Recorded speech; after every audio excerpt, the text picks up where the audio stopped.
একদম সহজ সরল ভাষায় একটু বুঝিয়ে বলুন তন্ত্র বিষয়টা কি? এই তন্ত্রের উৎপত্তি হচ্ছে জগৎগুরু শিবের মুখ থেকে।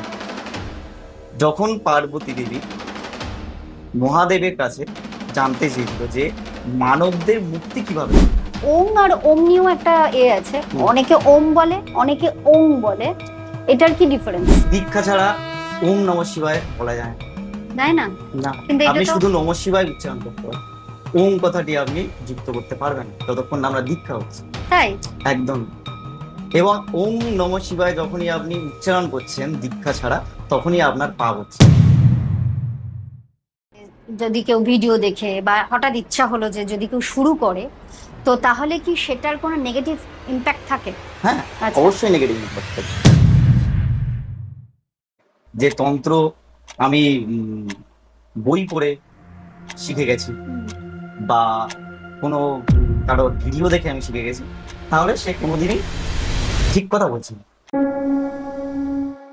তন্ত্র গুরুমুখী বিদ্যা, এবং গুরু ছাড়া তন্ত্র হয় না। কথা বললেই লোকে ভাববে ও একজন তান্ত্রিক, হ্যাঁ। লাল কাপড় পরে বসে আছে, মাথায় লাল ফেটটি, বড় ধরনের একটা তিলক বেঁধে, গলায় বিভিন্ন রকমের মালা ঝুলিয়ে বসে হোম করছে।